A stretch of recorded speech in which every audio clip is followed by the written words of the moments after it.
So the purpose of this SOP is to provide guidance for coordination, development, and review of IAJRs. This effort is a culmination of months of work by various people. Our hope is that you come out with a good understanding of SOP and its application. So we are muting your phone during the presentation, but you will have the opportunity to ask the questions by chat during and after the presentation. We will provide responses to questions after the presentation. We have the SOP CFT on our internal web page. The consultants can request a copy from the district. We are in the process of saving it on our external web page for the consultants. We have attached a copy of this presentation to the meeting appointment. You can look at it while we are going through this.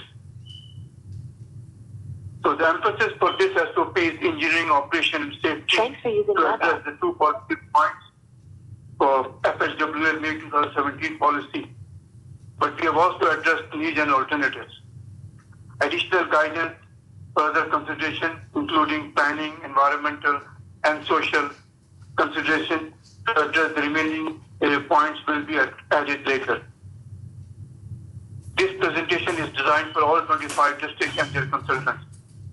We have made a similar presentation 2 weeks ago on March 4th to district staff. We have already made several presentations to Federal Highway, which was attended by nearly all of Texas, Federal Highway Texas Division Operation staff, including Justin Ham, Samantha Bray, Tom Beeman, Uwe Patel, as well as Federal Highway Headquarters Resource Center staff, including Chung Tran and Clayton Shen. These presentations were also attended by other Texas divisions, including TPNP and Environmental. Based on the input we received from Federal Highway, we have updated and refined the SOP. We have also made in-person pilot presentation to various districts, including all 5 metro districts and several urban and rural districts.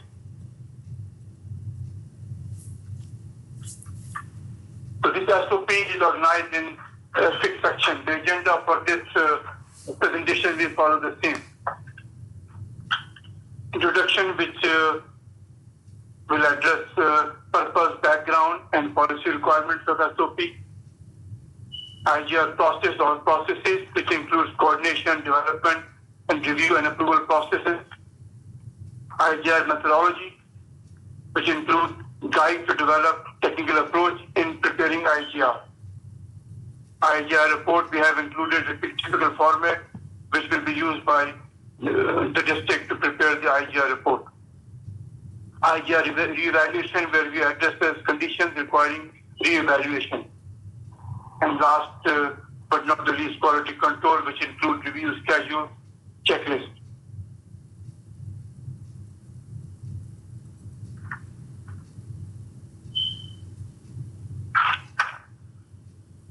So I'll begin a brief overview of interstate access management.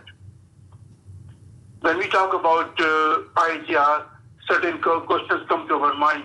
Why interstate access management is important, why an IAJR is required, and what is an IAJR policy.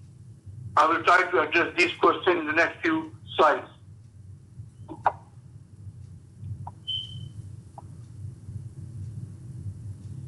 So I'll begin a brief overview of interstate access or interstate highway system. As you all know that interstate system has been the backbone of nation's surface transportation structure for the last 60 plus years. It played a major role in shaping the nation's economy and development. But this also led to increase in traffic demand and demand for more accesses. Currently, there are 70 plus primary interstate routes in the country, which covers approximately 47,000 miles. In Texas, there are approximately a dozen of primary and auxiliary interstate routes, which crosses approximately more than 3,000 miles. 4 of the longest interstate routes, including Interstate 35, Interstate 10, Interstate 20, and portion of Interstate 40 crosses through Texas.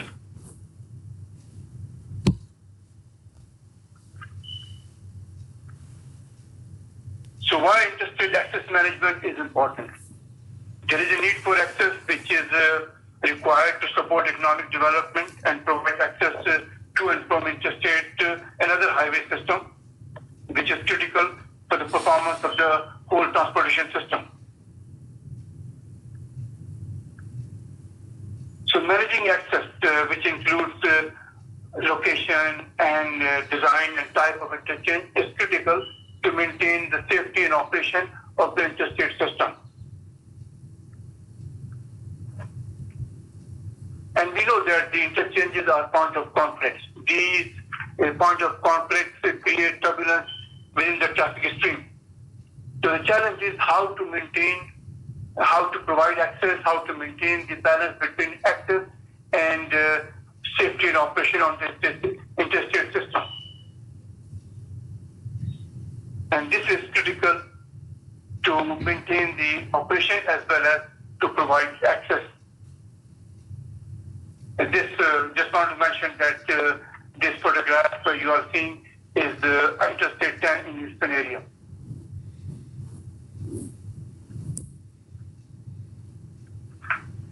So why access management or interstate access approval is required? Because it's a law. It's a federal law. As per federal law, states cannot or will not add any point of access without the approval of the U.S. government or U.S. DOT. And U.S. DOT has delegated the authority to Federal Highway, administrator of Federal Highway. So what is the Federal Highway policy? Federal Highway policy is to preserve and enhance the interstate highway system by ensuring the highest level of service in terms of operation, safety, and mobility. So therefore, the Federal Highway decision to review and approve new or revised access should be supported or has to be supported by information justifying the documentation in terms of operation and safety.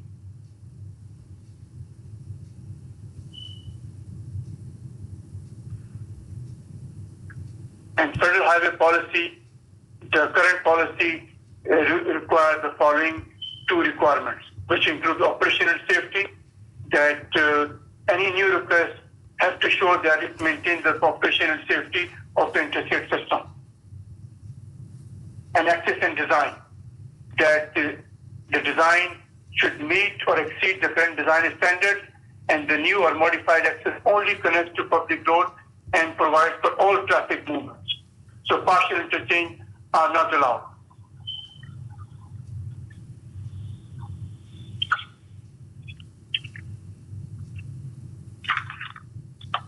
So the first part of this SOP is the introduction, which includes purpose, background, and policy requirement. So what is the purpose of this SOP? No, that's okay. And why we develop this SOP and what we hope to accomplish. The purpose of this SOP is to provide guidance for development and review of IAJR. The information contained in this SOP is not new. We have been using this for a long time. And in fact, this SOP is based on current Federal Highway Access Guide and review of other state DOT as well as our practice. So why is there a need to develop this SOP? There are several reasons. Federal Highway expressed some concerns about the quality of IAJR, especially the analysis. District 2 has some concerns for consistency in the review of IAJR. And then there have been recent advancement in traffic operation analysis tools. And then they has to publish a new highway safety manual, which included new approach for safety analysis. So TxDOT recognized the need to update or develop the SOP to address these issues. So this SOP will provide a common reference which will be used by District Consultant Design Division and Federal Highway Taxes Division in the preparation and review of IAJR. This will improve the quality and delivery of projects and save time for the implementation. This SOP will also clarify importance of early coordination between district design division and federal highway. Early coordination is strongly recommended. So we already talked about the legal requirements that this is a federal law which we have to follow. As per Code of Federal Regulation or CFR, federal approval is required for access modification for new access on interstate highways. I'd just like to remind that most of our projects are federally funded, and if we don't follow federal regulations, then this may put federal funds at risk and may jeopardize implementation of our highway improvement program. And besides, it's a federal law and needs to be followed regardless of funding.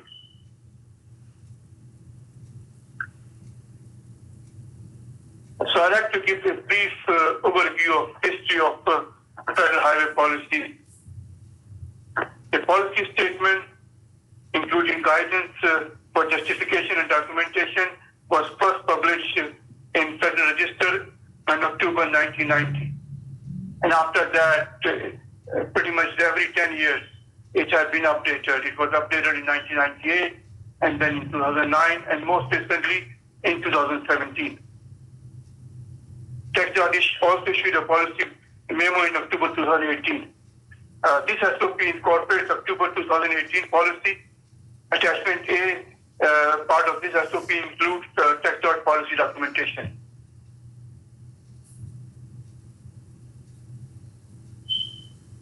So what is the TxDOT policy for IJRs?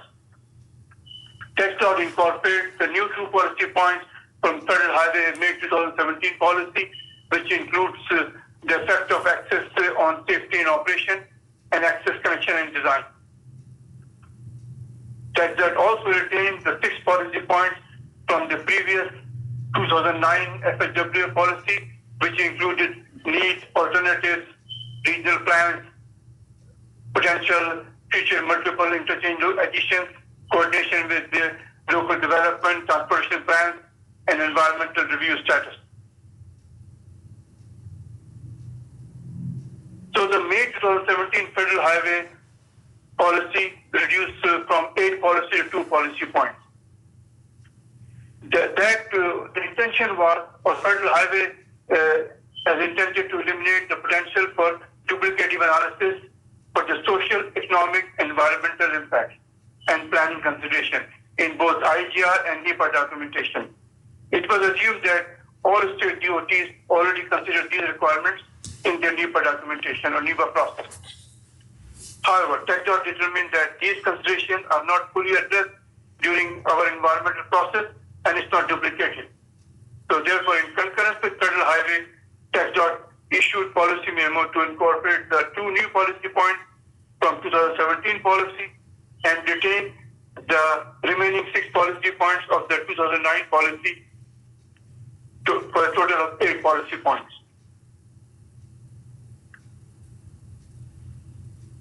Attachment A incorporates and supersedes October 2018 policy memo.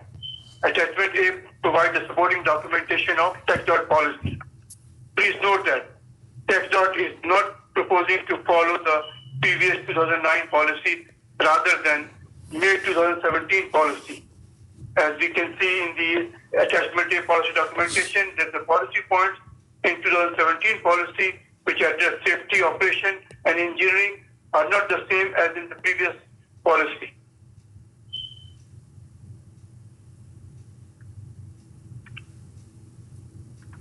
So which access changes require IAJR? So based on Federal Highway Access Guide, there are 3 types of delegation of access processing. And we have included attachment B1 and B2. These includes access modifications or access requiring Federal Highway Headquarters approval, Federal Highway Division Office approval, and those access changes which may not require farmer approval but may require coordination. So attachment B1, which is attached with the SOP, is this list changes which require Federal Highway review and action. And some of these, like system interchange and new interchange or partial interchange, if there is any, if it's allowed, will be approved by Federal Highway Headquarters. And the remaining will be reviewed and approved by Federal Highway Taxes Division. Attachment B lists examples of changes which do not require formal FHW review and approval. However, coordination will be required and documentation may be required depending on the project context and the changes. So if there is a project that involves modification in access, which is not listed here, it is recommended to coordinate with Design Division and Federal Highway to determine if an IAJR or documentation is needed.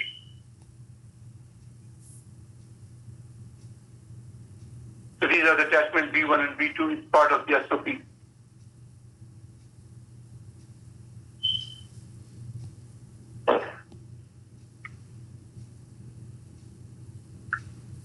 So this section, IAJR process, deals with typical process as well as the detailed TxDOT AJR process.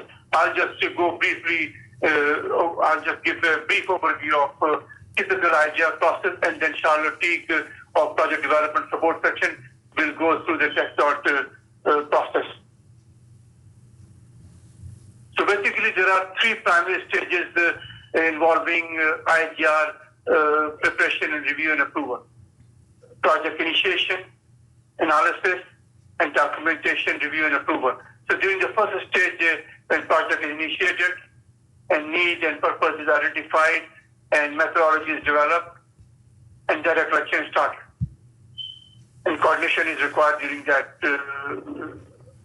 phase, stage one. And then during stage two, transportation analysis, mainly traffic and safety analysis are conducted. And then these documentations analysis are documented in a report, and it goes to the review and approval process. This is a typical process, and coordination is required in all these processes.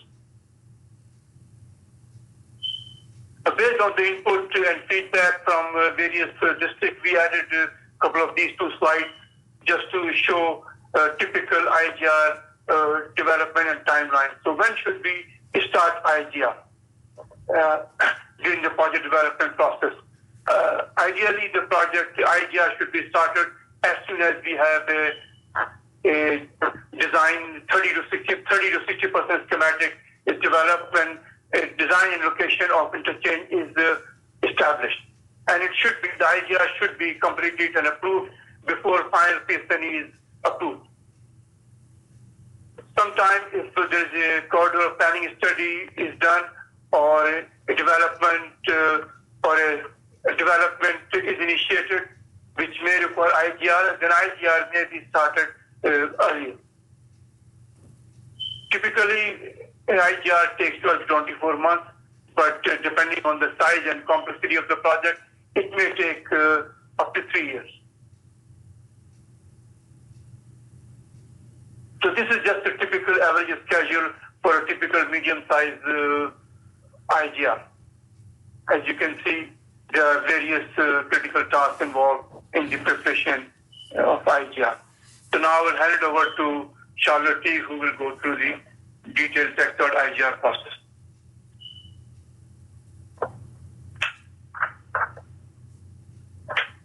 Good afternoon.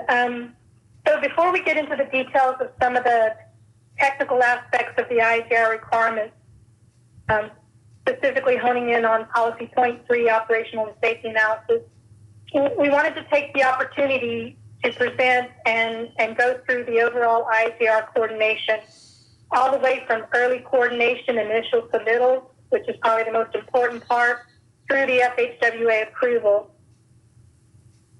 As Khalid previously mentioned, over the last year or so, this process was developed in collaboration with input and collaboration from the FHWA and the design division.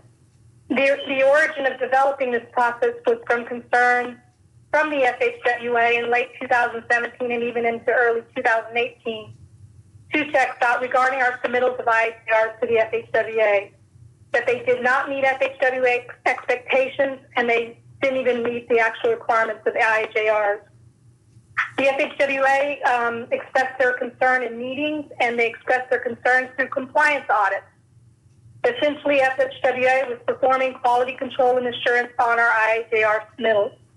So periodically over the last year or so, we've presented some of the IAJR technical requirements to the districts through TPD quarterly meetings and other meetings. But our next step was to develop a draft process flow, as you see on the screen, to continue to enhance the coordination, submittal, and approval process.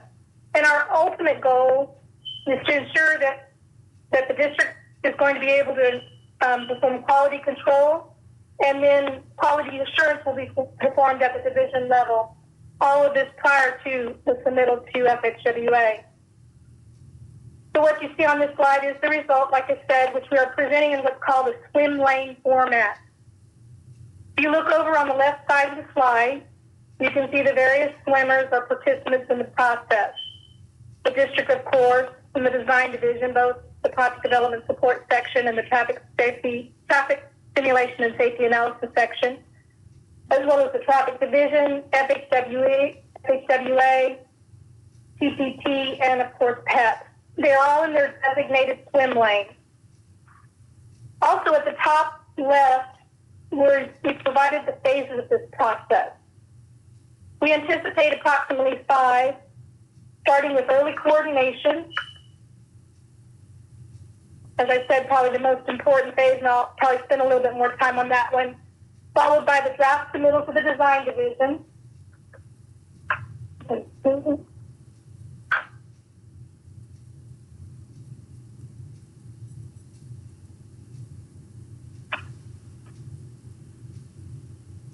So early coordination, the draft submittal to the design division, the initial FHWA submittal, a second submittal to the FHWA, and ultimately approval.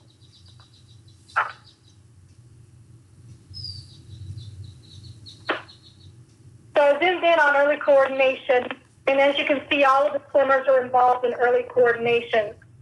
Just a note on coordination, documentation is the key, especially any coordination with the design division and FHWA. This documentation should be maintained and kept current, and will ultimately become an appendix to the IAJR. Box 1 starts off the process, which usually starts with the district seeing a potential need for an IAJ.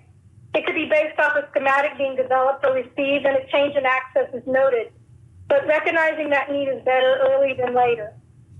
In box 2, for the next step, we are recommending that an internal TxDOT kickoff meeting between the design division and the district be held, where we would essentially discuss the status and scope of the project, the preliminary even existing scope of a consultant, if one is on board already, as well as go over the project schedule, preliminary questions regarding the proposed IAJR methodology and assumptions, essentially getting TxDOT all on the same page. Following the internal TxDOT kickoff meeting in box 3, we're proposing to require a methodology and assumptions coordination meeting. We're calling this the M&A meeting, where the districts present to the design division, TPT, and FHWA their draft methodology and assumptions for M&A. So the agenda would be something that would include discussions on, of course, the need and purpose, the need requirements of the IAJ, the alternatives that you're considering, specifically the access alternatives, the analysis elements such as your area of influence and analysis years, data collection, traffic forecasting and operational analysis, as well as safety analysis.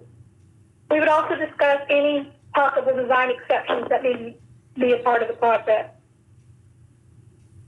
So after the M&A meeting, as shown in box 4, the FHWA will make a determination if it is reasonable for TxDOT to provide a justification for interstate access to the project.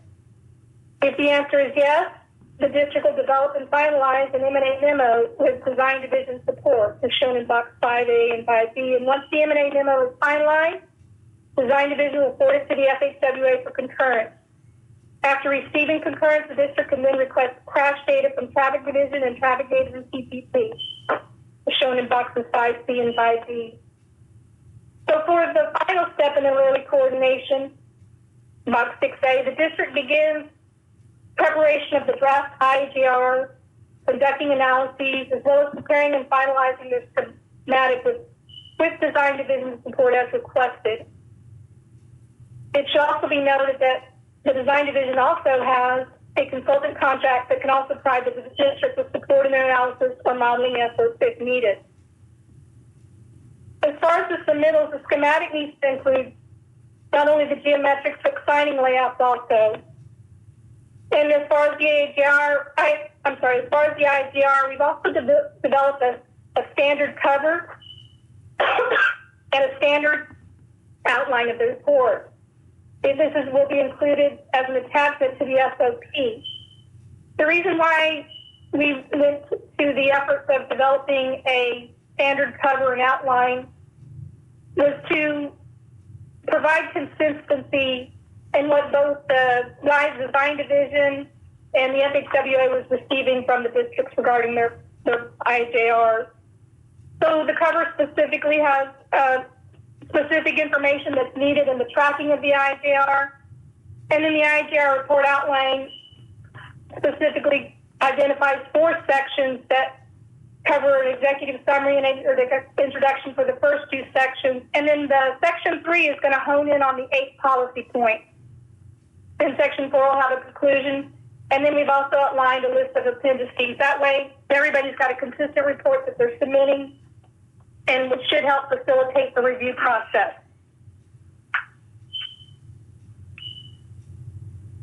The next phase is the draft submittal to the design division. Starting in box 7A, the district submits the draft IJ to the design division along with the schematic and the native analysis files. This is one of the things we often have to request from the districts, but it should be a standard submittal with the draft IJ to include the native traffic and safety analysis files. So for this initial view, we're requesting 2 hard copies, each of the schematic and IAJR, as well as an electronic copy of the IAJR schematic and the native analysis file. Now, in this time of the situation that we're in here with the coronavirus, and both FHWA and TxDOT have chosen a path of teleworking for the majority of their personnel. The FHWA and the design division have suspended the requirement for hard copies during this time and until further notice. So right now we're not requiring hard copies. In box 7B, the project development support section receives the submittal, and then we distribute it as shown in boxes A, B, and C, the document to the reviewers of the project development support section, traffic safety and simulation analysis section, as well as the signing schematic to the traffic division. In box 9, review comments from the design division reviews are consolidated and matrix and sent back to the district, which leads us to the next phase, the submittal to the FHWA. So this phase starts with the district in box A addressing the division review comments, and both the project development support section and the traffic simulation and safety analysis section will provide support as requested by the district. We do recommend that the district contact us if you don't understand a comment, or if you need clarification, or if there's a need for a meeting to discuss any major issue. We're going to do the same, but we basically want to eliminate or minimize multiple district resubmittals to the design division before it goes to FHWA. And just a little phone call or a request for a meeting or a request for clarification instead of receiving a submittal that basically says, no, we're not going to do anything you're asking in the matrix or in the responses, in the comments that you've given us. And that's a little exaggeration, but even one or 2 that you have a concern with, you should reach out to us and let's discuss it and see if we can come to some understanding. The district resubmits the schematic and IAJR to the design division with comments addressed or reasons not. And in box 11, the division is going to verify the review comments were substantially addressed, and if there are no major discrepancies, we submit as per box 12A to the FHWA for review and approval.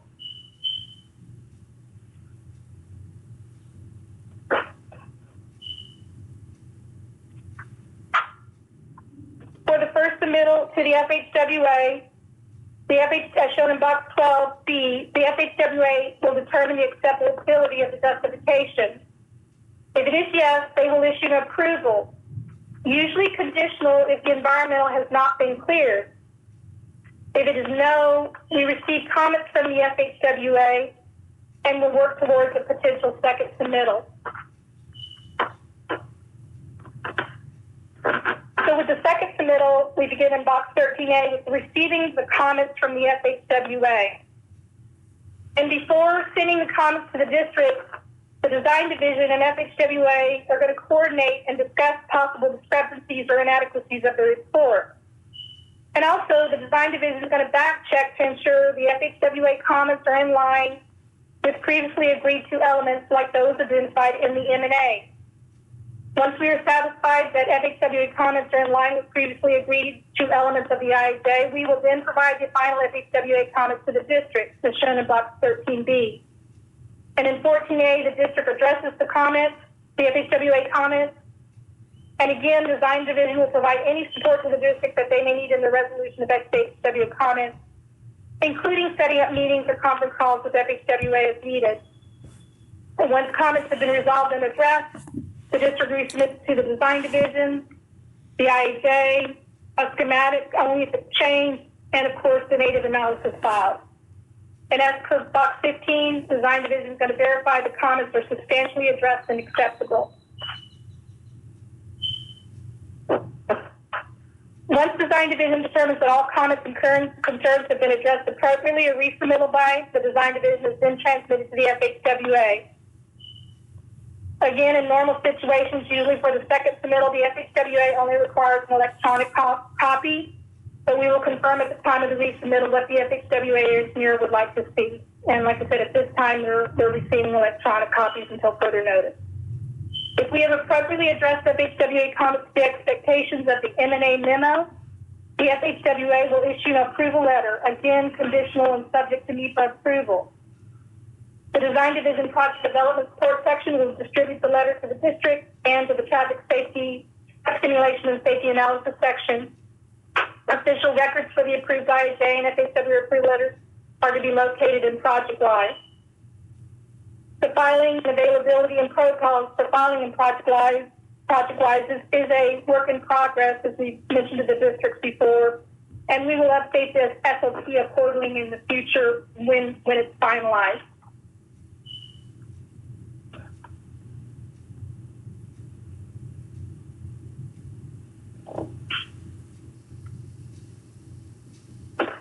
So to wrap up the IAJR process flow, we wanted to also go over the relationships and sequence of the documentation that is associated with the FHWA's approval of an IAJ. Starting with the schematic, like I said, both geometric and signing, which should provide adequate detail to determine any impact, as well as support the capacity and operational analysis. The schematic also documents the design criteria that is being used. It is submitted to the design division for review and comment, but it does not require FHWA review and approval, except if the project is an FHWA project of division interest, a PODI, and the project's PODI plan indicates FHWA review and approval. The second document is the NEPA document, which requires the schematic to be referenced as a part of the NEPA. NEPA compliance does not require an approved IAJR. The third document is the IAJ itself. FHWA will only approve an IAJ with a schematic and NEPA approval, which in the case of TxDOT NEPA approval, it has been delegated to TxDOT.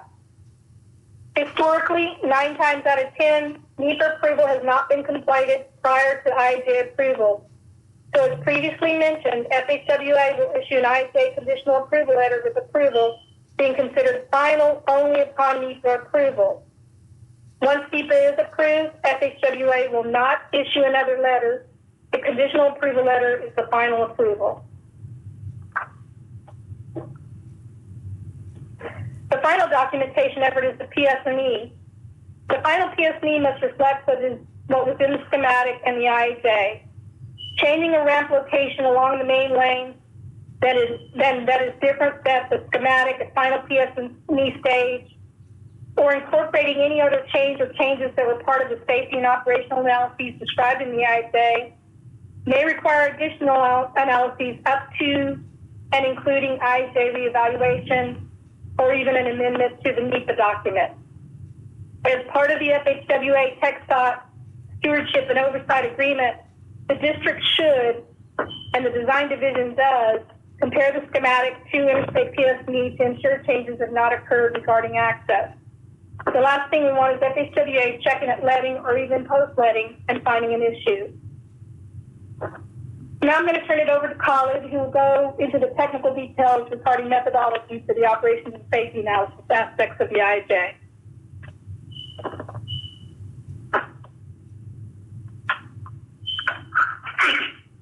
Thank you, Charlotte. So this section deals with methodology of IJR. Just want to repeat that this SOP is mainly focused on engineering, operation, and safety.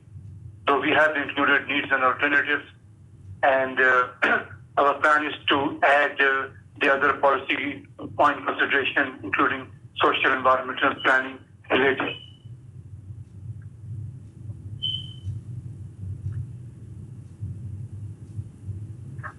So the objective of methodology coordination is to develop technical approach. And I noticed that there are a couple of questions about asking about M&A. So I will just repeat that M&A is in methodology and assumptions, and we are just calling it M&A. Charlotte already stated the importance of M&A coordination meeting. I will repeat it anyway. That M&A coordination meeting with design and federal highway is critical, and it is required for all projects with potential for any type of change in interstate access. The early coordination is recommended with design and federal highway to make initial determination of the project reasonableness and refine the scope if needed.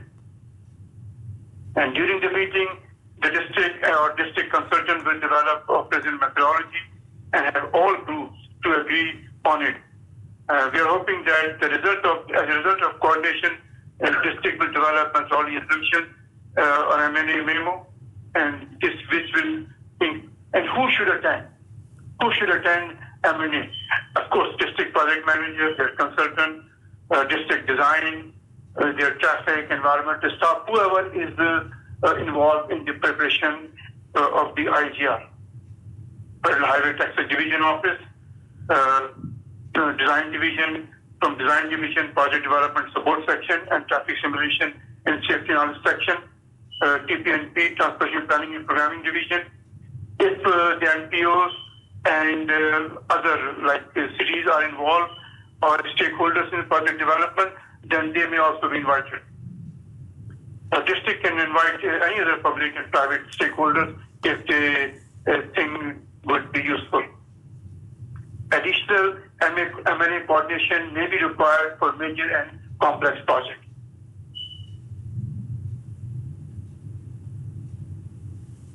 So during the coordination meeting, the issues related to need for federal highway review, need for purpose or project goals and objectives, alternatives, viable alternatives to be considered, area of influence, performance measure analysis tools, all of these issues will be addressed. We have included attachment D, which will be used as a typical agenda for M&A coordination meeting. And all meeting notes, M&A meeting notes will be documented and included in the IAJR report.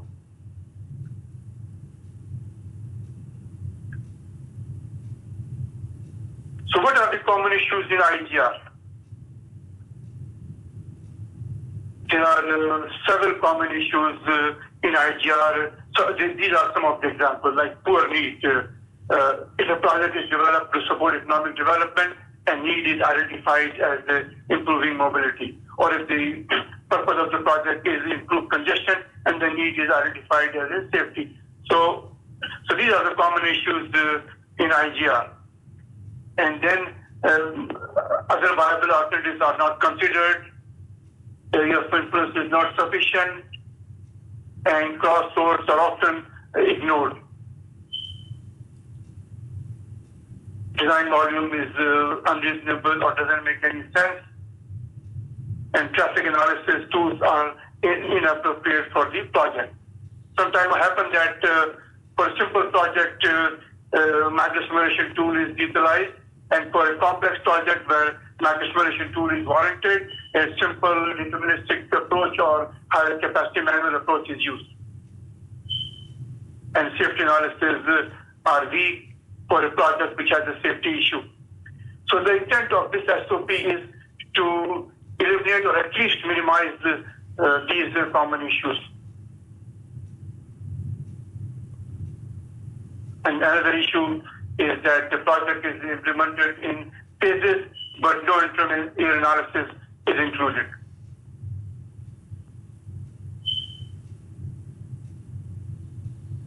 So these are just some of the examples of common issues or major comments on IAJR. So hopefully with the SOP, we will minimize these kind of issues.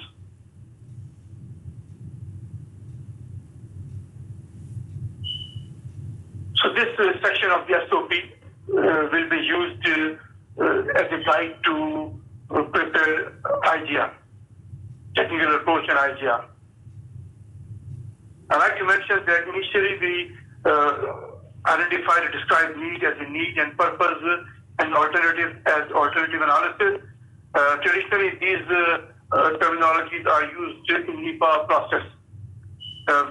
Based on the input from the district and to avoid any confusion with NEPA documentation, we revise these and rename these as a need and alternatives in IAJR, specifically related to access changes.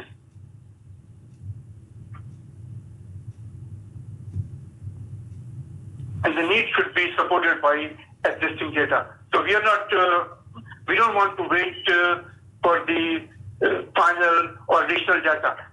Since once the need is identified, we should be able to use the existing available data to establish needs. And we have traffic volume is available on statewide traffic analysis and reporting system, or STAR. Similarly, crash data is available on trace of crash recording information system.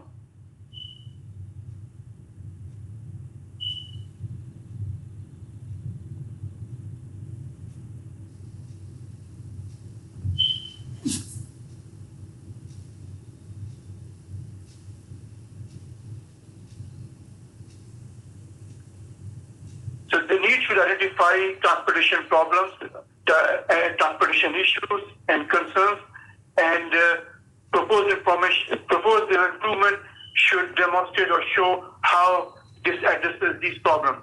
So in other words, why are we proposing this project or improvement, and what problems are we trying to solve?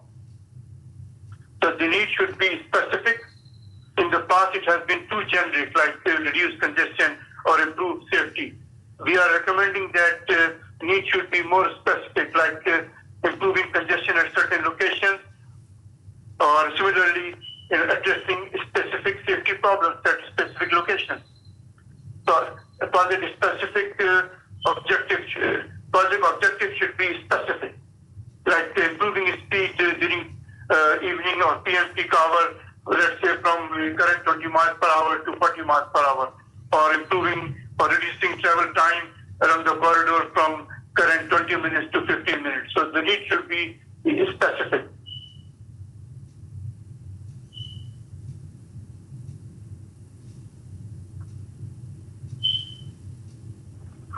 So all reasonable build alternatives should be considered, and the reason justification for the inclusion or exclusion should be documented. At a minimum, the following should be considered. They should consider no build alternative, no action, which no build is no action, or existing condition plus committed or planned improvement, transportation system management, which includes transit, HOV, RAM metering. And we understand that in Texas, TSM or transportation system management or TSM related alternatives may not be relevant in some areas. However, federal guidelines require that these needs to be considered and documented.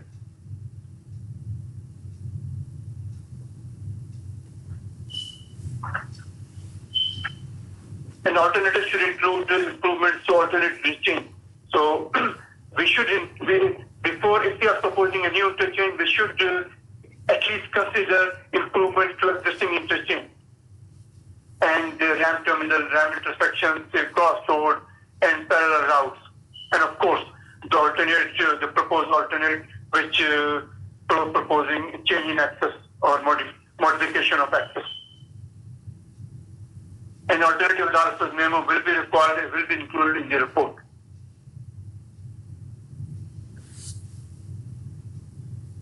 But the operational safety analysis will only be based, detailed operational safety analysis will only be based on selected build alternates. And the selected build alternate should best meet the need and purpose. So we know that traffic forecasting is not a perfect science. So a sensitivity analysis may be required to evaluate operational performance of selected build alternates due to uncertainties in traffic demand by varying traffic forecasts, for example, 5 to 15% if needed.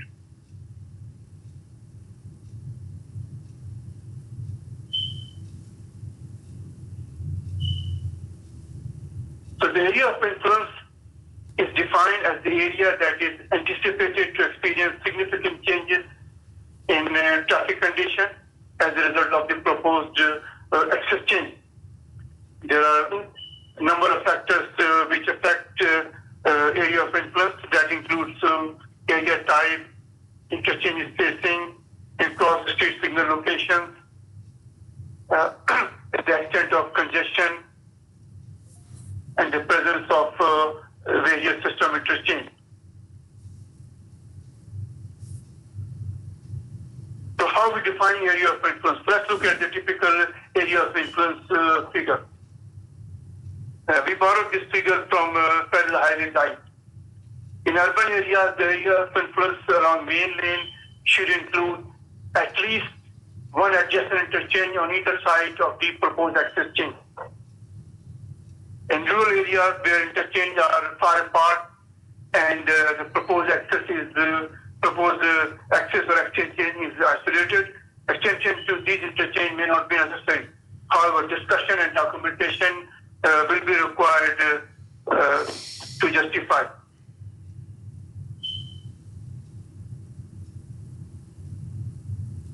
Along the crossroads, the area of influence should at least include adjacent intersection within half mile, or if there is a signalized intersection, that should be included along the crossroad.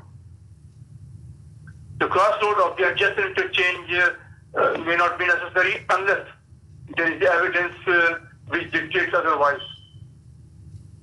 A figure showing area of influence, showing the project limit as well as the area of influence will be included in the report.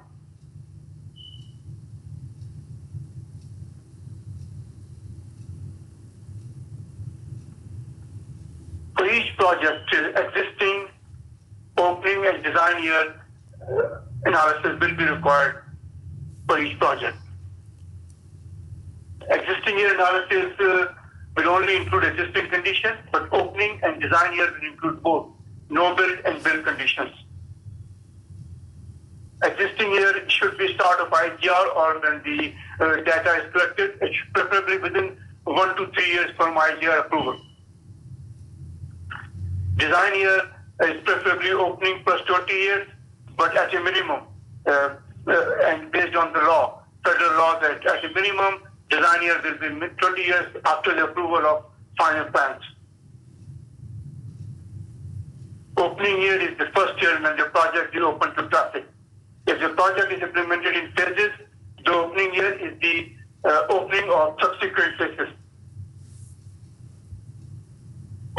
Interim year is the opening year of different phases, and interim year may be required when the design year shows failure.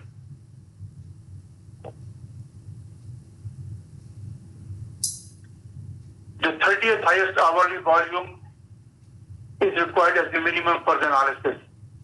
However, depending on the traffic condition, AM and PM peak hour may be required.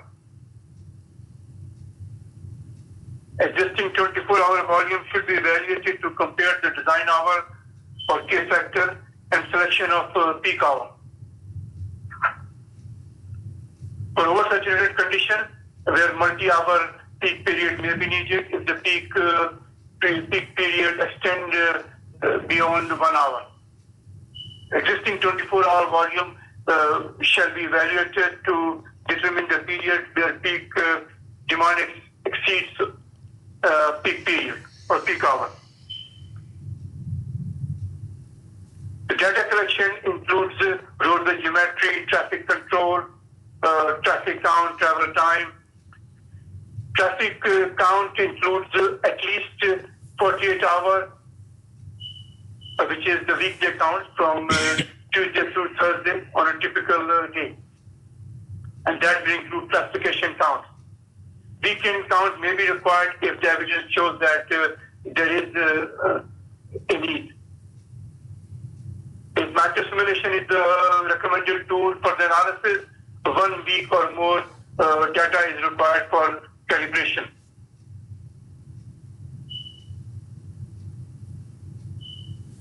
A traffic count should be preferably be within 1 to 3 years of IAJR acceptance or approval.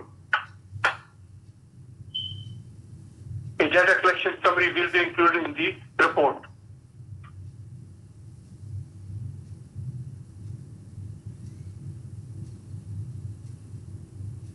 As we know that traffic forecasting and traffic projection is a complex process and requires understanding and consideration of land use, demographics, and the project location.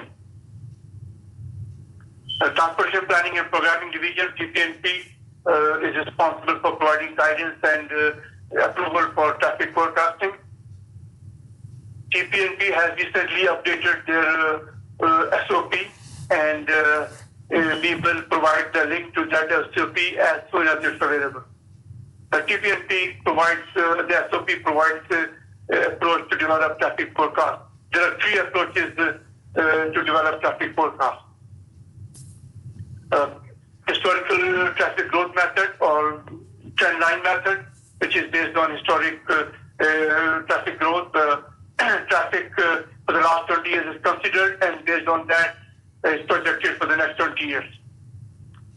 And travel demand model, MPO travel demand model is often used to develop traffic forecast, especially for metro area.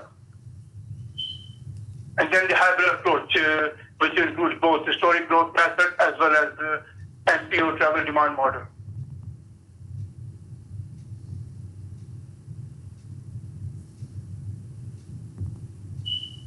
So TPNP provides 3 options for IAJR approval.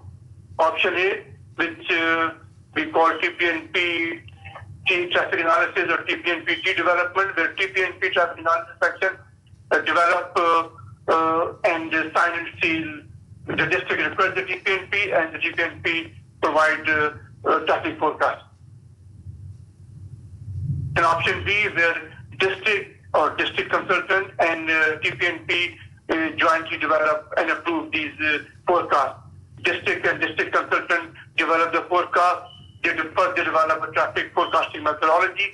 They submit to TPNP. TPNP reviews the methodology and approve it, and then the district consultant develop forecast, and they submit the forecast to TPNP. TPNP reviews, and TPNP sign and seal these forecasts. Option C, where the TPNP has designated the approval authority to various districts, especially in metro district, when the district have these expertise. So district or district consultant develop the traffic forecast, district reviews, and district approve these forecasts, sign and seal.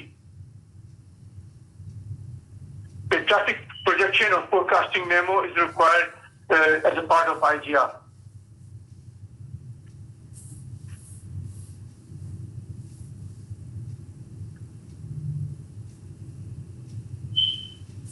So the scope and approach of traffic operation analysis depends on a number of factors, which includes area type, whether it's urban, rural, or metro, business district, traffic condition, whether it's congested or uncongested, complexity of the project, whether it's isolated or complex, and then the analysis tools. An analysis tool, the selection of tools depends on, again, number of factors as well, which includes project area, travel modes, operating conditions, performance measure, and of course, cost effectiveness. The Federal Highway Traffic Analysis Toolbox provides further guidance for the selection of analysis tools.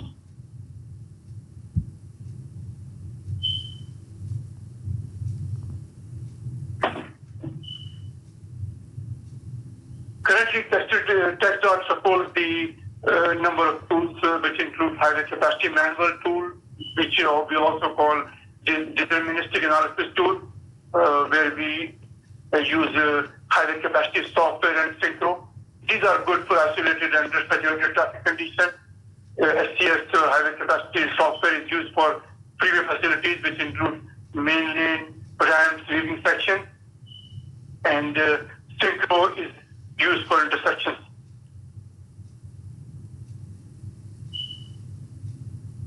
And one thing I like to mention is that the synchro has a matter simulation platform, which is sim traffic, but sim traffic and synchro is only good for arterial analysis. These are not good for freeway facilities.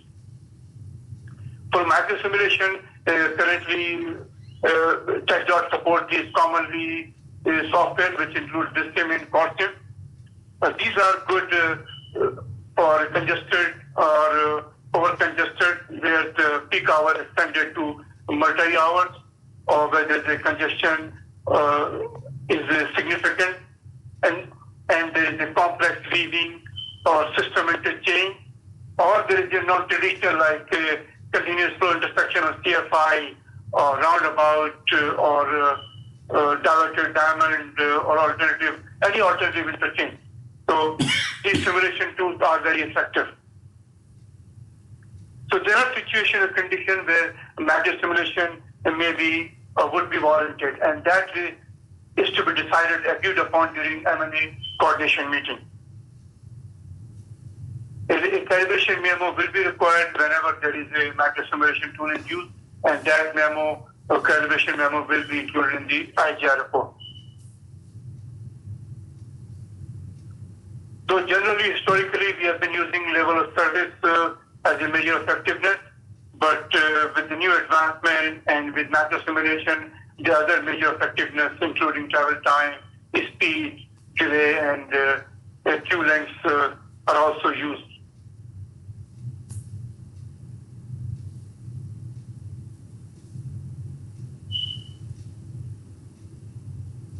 So there are advantages and limitations of each of these two analysis tools. One is the highway capacity manual-based tool, highway capacity software, and synchro. I mean, these are easy, simple to use. We have been using this for a long time.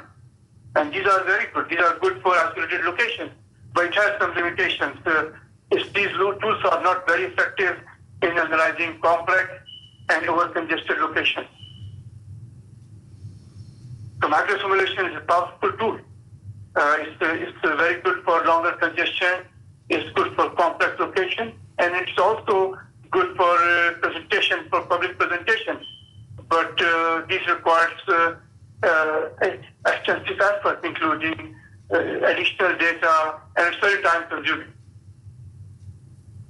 So, and this just shows a seven-step modeling process. As you can see, data collection and calibration are critical in the modeling process, but these are expensive and time consuming. So if we don't have to use these tools, let's not use these tools, because this will require additional effort, extra effort, and it will require significant amount of data collection. Some of you may know that FHWA recently came up with a new guide which recommends 100 days of data. we discussed with Federal Highway, and now we have recommended our SOP for 1 week of data collection for the calibration.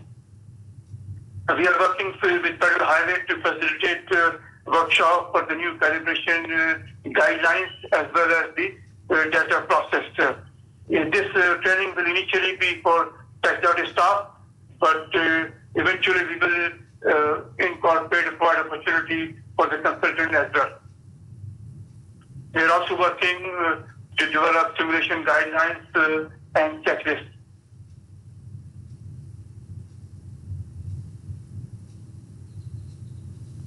So for the traffic analysis should be done for each scenario. There was one of the issues in the past that analysis was done only for few segments or network on network level. So we want to clarify that analysis will be done for each scenario, each period, and for each area segment. And analysis should identify any intersection or any segments which has unacceptable MOEs or which is failing. And we would like to identify the reason for failing and what are the potential mitigation measures. Even if that section, intersection or segment is out of the scope. But we would like to identify the issues, and we would also like to identify the reason for these failings. If this failure is because of the proposed improvement or is the organic failure. And what is the effect of this failure on the interstate operation? So the report should document any needed improvement within the study area, even if it's not part of that project scope.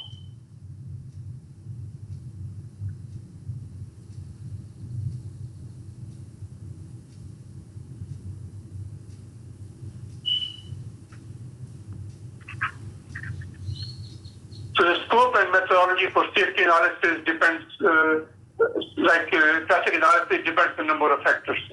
But the project type, safety issues, the complexity of the project, and what are the need and purpose of the project. Whether the safety is one of the project goal and purpose.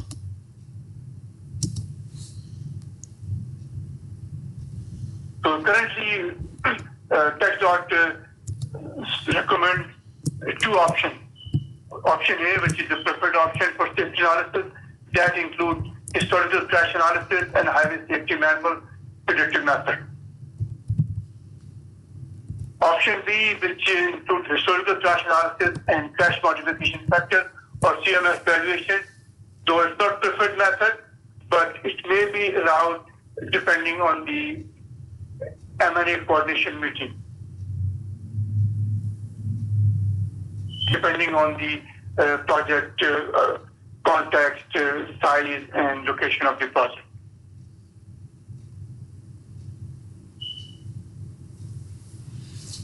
The historical crash analysis should be done for the latest 3 to 5 years, whatever agreed during coordination meeting.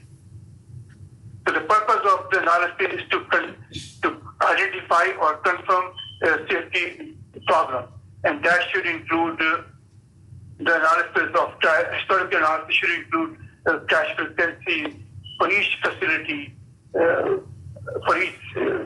like main lane, frontage road, ramp, intersection, and for each year. Crash severity, fatalities, and injuries for each facility for each year. Crash rates, which will be compared with statewide average manner of collision. Crash diagrams to identify high accident or locations, hotspot locations.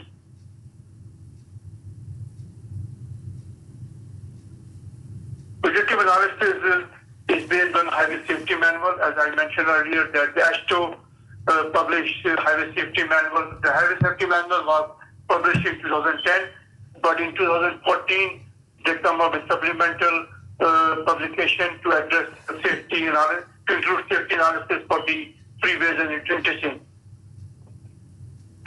The highway safety manual uses the safety performance functions and crash modification factors.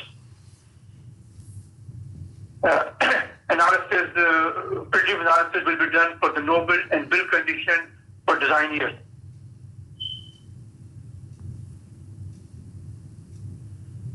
Fortunately, we don't have to do the analysis by hand. There are tools available for the analysis. For urban interchange safety analysis tool, ICT, which is spreadsheet-based tool, is available. It has been used for some time. Interactive highway safety design model, which is also available, which is preferred for any type of analysis, predictive analysis. For urban corridor, IHSDM is preferred. For isolated location interchange, ICT may be cost effective. For rural areas or isolated interchange highway safety software, which is a module in the latest highway capacity software, that can also be used. So a number of spreadsheets and software tools are available for safety analysis, which are faithful implementation of highway safety manual. We have worked with the Federal Highway and facilitated the training for these tools.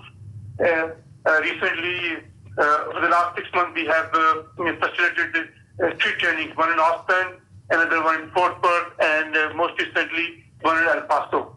And we are working with Federal Highway to facilitate repeat these trainings in various parts of the state, and we would try to include consultants as well.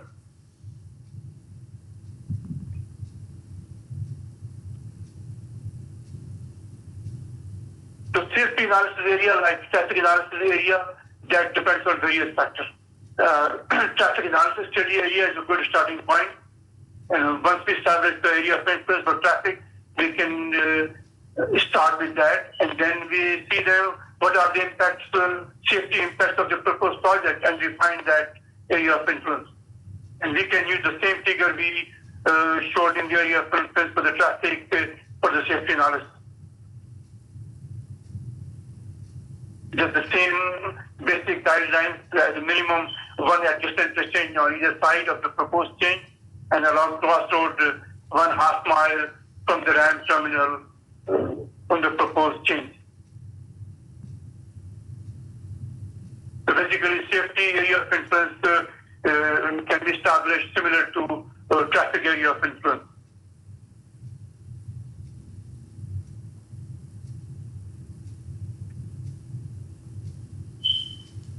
Now, the proposed design should meet and preferably exceed, but at a minimum, it should meet current design standards.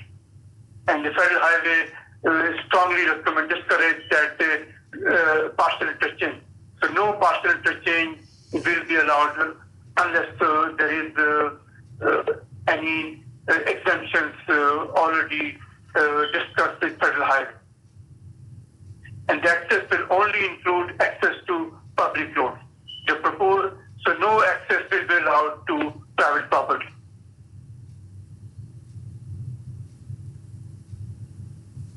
If there's a design exception, that should be submitted to Design Division and Federal Highway for their approval separately.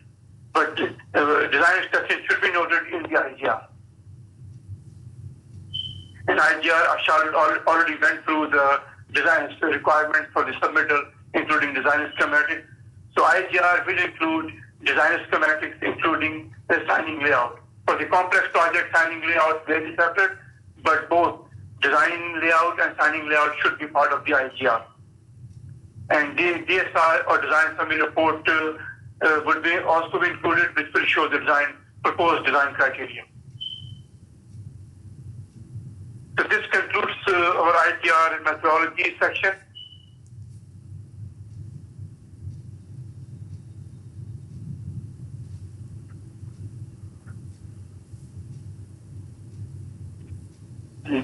This next section will deal with IAJR report.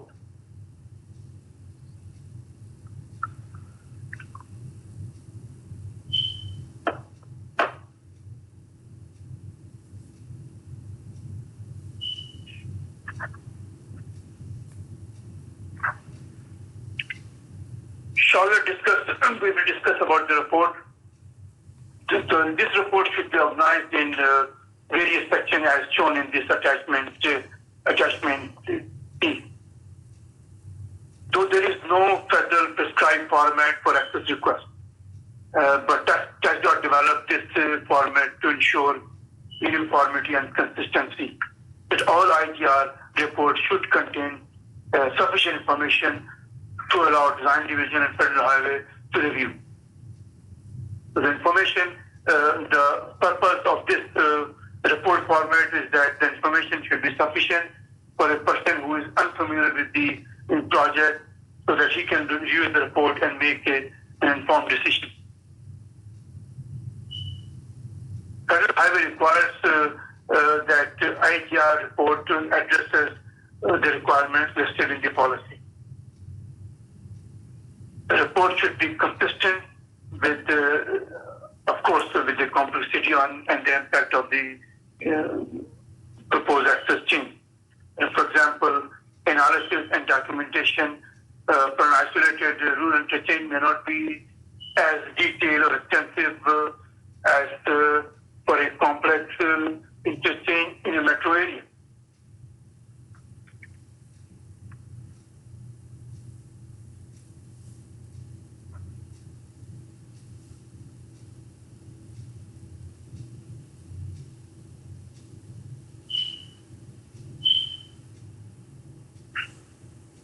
This section addresses IJR reevaluation.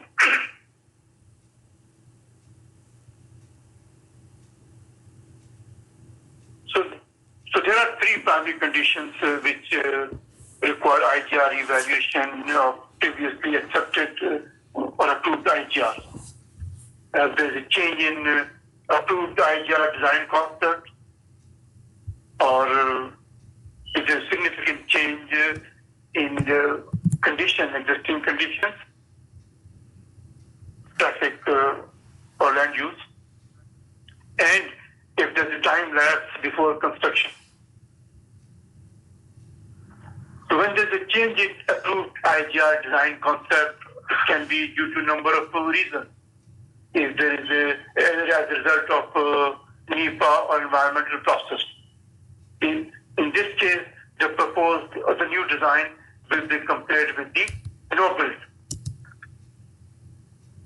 If there is a change in the approved IJR design concept due to final design adjustment, then the new design or proposed design may be compared with either approved IJR design concept or with no build, and that will depend upon the IJR evaluation coordination with federal highway.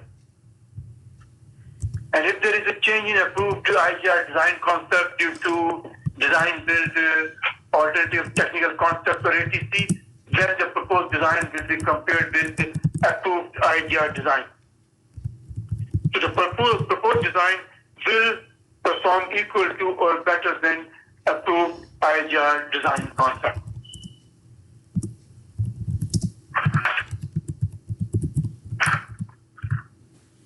So if there are significant changes in conditions like traffic, land use, environmental, then the reevaluation should show that the project is justified under the new condition.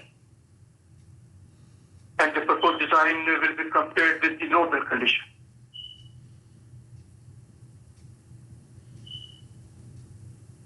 And if the project or construction doesn't start within 3 years after IJR acceptance or approval, then traffic and safety analysis may need to be updated if required. Just wanted to mention that previously it was 8 years, but with the new policy, now Federal Highway requires that change it from 8 to 3 years. So if an IJR is reevaluated after the NEPA process is completed,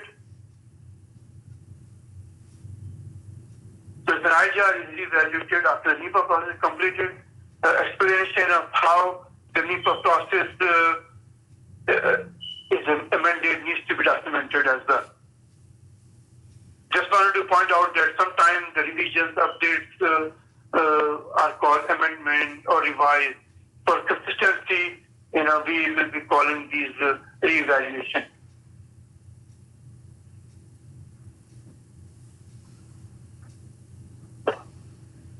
So early coordination with design division, federal highway, environmental division, and TPNP will be required for any project which may require re-evaluation.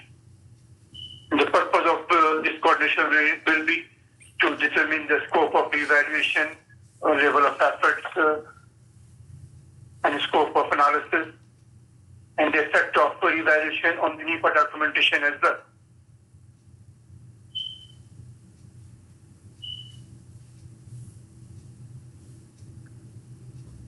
And the scope of re-evaluation may include safety, operation, design criteria, and the originally approved design will become benchmark, especially for the projects which are re-evaluated due to design build or final design adjustments. So the expectation is the proposed design, the new design should operate better or at a minimum same as the originally approved design.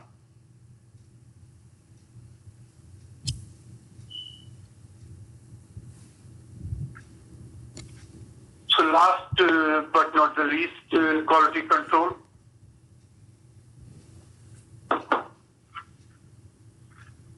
So quality control is a critical part of technical analysis for the whole process, the entire IAJR effort and report, including technical analysis. The tight schedule should and will never affect the quality of analysis and the report. A district is responsible for initial QC review, and design division will perform quality assurance.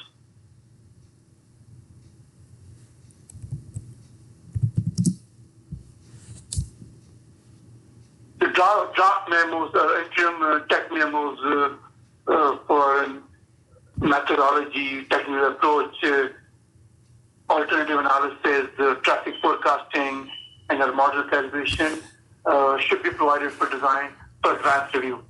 And this may be shared with Federal Highway for the review and concurrence, and it will save time, and it will eliminate or minimize any surprises in the later stages.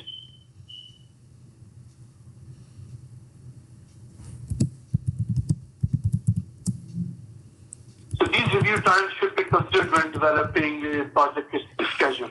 I just want to mention that these review times are for typical average IAJR.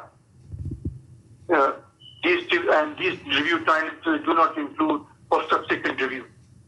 Design division for interim or draft tech memos, design division will need 1 to 2 weeks. And for a typical medium-sized average draft IAJR, design division will need 2 to 4 weeks. Depending on the size and the complexity and the level of coordination, that review time may be extended. Federal Highway Texas Division, they require at least 30 days for review. And if Federal Highway Headquarters is involved, especially for system interchange, then they will need at least 60 days for review. And as I mentioned, these review times do not include time for subsequent reviews.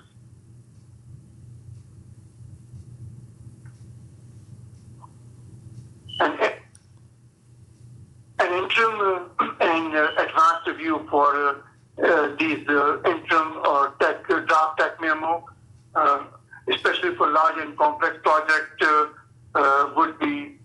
should be performed, and that will be helpful to meet the schedule.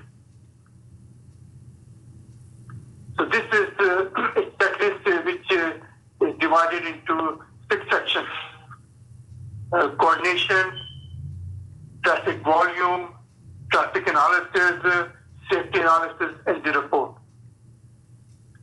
We will verify that each section is addressed, and we will be developing additional checklists for other consideration as well, including simulation and design and planning consideration. And we will add, once the additional checklists are available, we will add these additional checklists on our web page. And this concludes our presentation. And as we mentioned earlier, that we will respond, we will review the chat, the question which was posted via chat, and we will try to respond these questions. And I'd like to thank you for your patience. And now we'll look at the question and we'll try to provide you response.